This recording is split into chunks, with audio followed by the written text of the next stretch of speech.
This video covers what I expect for your final exam project, the proposal. As always, we begin with a video explanation, the student learning objectives, and some resources to help you out. You'll also see prior student work samples and a sample proposal that I created once for a job that I used to have.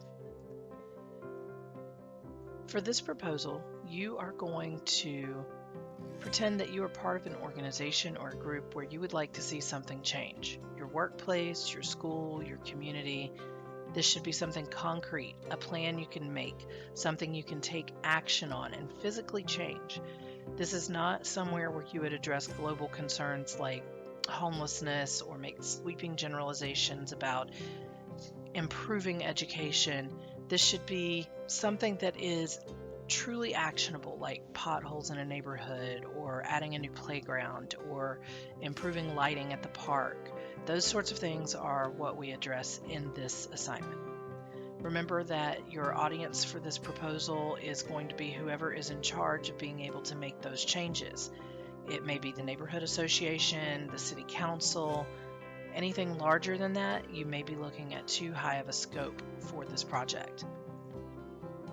Consider this as an unsolicited and a formal proposal. They have not asked you to come to them with any changes, but you have come to them in a formal way, not just making a suggestion by a letter. This should be multi-page, report style, and suitable for being printed out, so mind your margins.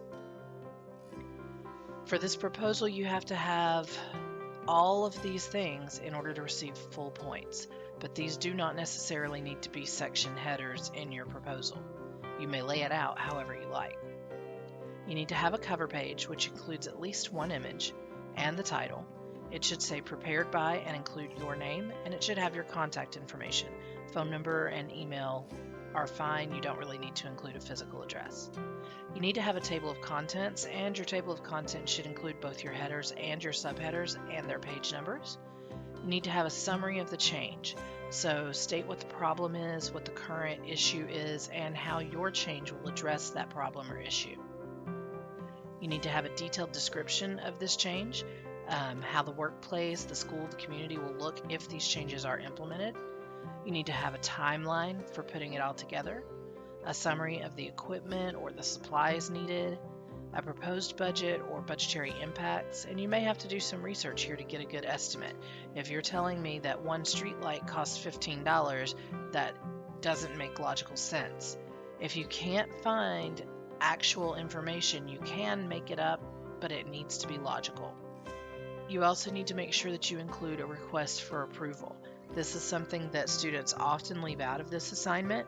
This is not merely, contact me here for more information.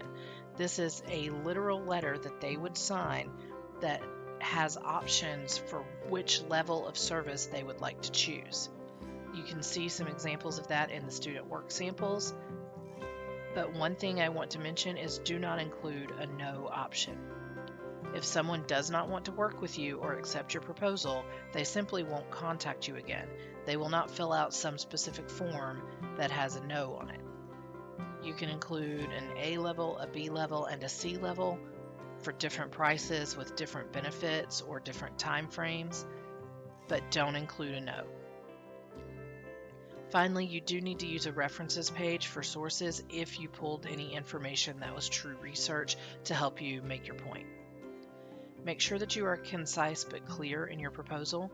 It will be written for readers who want well-documented and a thorough discussion of the topic at hand. You need to be thorough yourself. Make sure that you include facts, statistics, as many images as you need, maps, anything that will help them come to the decision that your idea is the best one and should be undertaken. Make sure that if you do pull statistical information to support your arguments, that you show me where you got those statistics.